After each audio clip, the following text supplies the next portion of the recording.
20वीं किस्त का इंतजार खत्म, आज आपके खाते में पीएम किसान योजना की राशि पहुंच गई है। मैं हूं अनूप सोनी और आज 2 अगस्त 2025 देश के करोड़ों किसानों के लिए उम्मीद का दिन है। सरकार ने सुबह 11:30 बजे से पात्र किसानों के खातों में 2000 रुपये ट्रांसफर करना शुरू कर दिया है। यह पैसा सीधे आपके आधार से जुड़े बैंक खाते में पहुंचता है, कोई बिचौलिया नहीं, कोई लंबी प्रक्रिया नहीं। यह रकम भले छोटी लगे, लेकिन किसानों के लिए बीज, खाद या कीटनाशक खरीदने में बड़ी मदद है। यह सम्मान निधि देश के अन्नदाताओं के प्रति सम्मान का प्रतीक है। आज जब आप खेत में हो या घर पर, एक बार मोबाइल जरूर चेक करें। बैंक का मैसेज आपके चेहरे पर मुस्कान ला सकता है। यह योजना किसानों के जीवन में बदलाव ला रही है। आज का दिन जश्न का है, क्योंकि ये आपकी मेहनत का सम्मान है। चलिए अब जानते हैं कि पैसा आया या नहीं, इसकी पुष्टि कैसे करें। सबसे आसान तरीका, आपके मोबाइल पर बैंक का एसएमएस। जैसे ही पैसा ट्रांसफर होता है, बैंक से मैसेज आता है, ACTXX 1234 credited with ours 2000.00 on February 8, 2025 by DBT GOVT।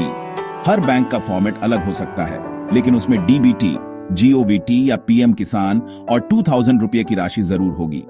अगर नेटवर्क या तकनीकी कारण से एसएमएस देर से आए तो घबराएं नहीं। आप एटीएम से मिनी स्टेटमेंट निकाल सकते हैं, वहां भी यह ट्रांजैक्शन दिखेगा। पासबुक अपडेट करवाएं या मोबाइल बैंकिंग ऐप से भी बैलेंस और ट्रांजैक्शन चेक कर सकते हैं। मिस्ड कॉल बैंकिंग भी एक विकल्प है। रजिस्टर्ड नंबर से बैंक के दिए गए नंबर पर मिस्ड कॉल करें। जानकारी आपके हाथ में है, बस सही तरीका अपनाएं। अब जानते हैं ऑनलाइन स्टेटस चेक करने का तरीका।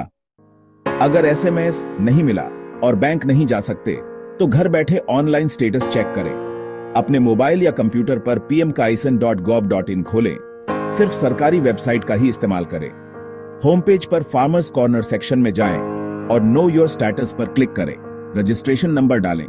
याद नहीं है तो know your registration and no link से मोबाइल या आधार नंबर से पता करें। कैप्चा कोड भरें और गेट डेटा पर क्लिक करें।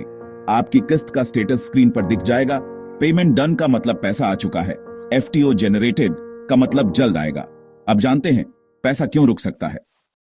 कई बार पैसा रुक जाता है, सबसे आम वजह है eKYC पूरा ना होना। इसे नजदीकी CSC सेंटर या पोर्टल से पूरा करें। भूमि सत्यापन न होना भी एक कारण है। अपने क्षेत्र के लेखपाल या पटवारी से जमीन का सत्यापन करवाएं। बैंक खाता आधार से लिंक और NPCI मैपिंग जरूरी है। बैंक शाखा में जाकर जांचें। आवेदन फॉर्म में नाम, IFSC या अन्य जानकारी में गलती भी किस्त रोक सकती है। पोर्टल पर जाकर सुधारें। फार्मर्स कॉर्नर में जाकर अपनी जानकारी समय समय पर जांचते रहे। छोटी सी सावधानी आपको परेशानी से बचा सकती है। अब सुनते हैं एक किसान की कहानी। उत्तर प्रदेश के किसान राम भरोसे जी के पास 2 बीघा जमीन है। इस बार मानसून देर से आया, खर्चा बढ़ा और पैसे कम थे। वह हर रोज पीएम किसान की किस्त का इंतजार कर रहे थे। आज सुबह उनके फोन पर बैंक का मैसेज आया, 2000 रुपये जमा हो गए। उस एक मैसेज ने उनके चेहरे पर मुस्कान ला दी। अब वह खाद खरीद पाएंगे और फसल बचा पाएंगे। यह कहानी सिर्फ राम भरोसे जी की नहीं, बल्कि देश के करोड़ों किसानों की है। यह पैसा उन्हें आत्मनिर्भर बनाता है। अगर आपके खाते में भी पैसा आया है, तो यह आपकी मेहनत का सम्मान है। अगर नहीं आया तो निराश न हो।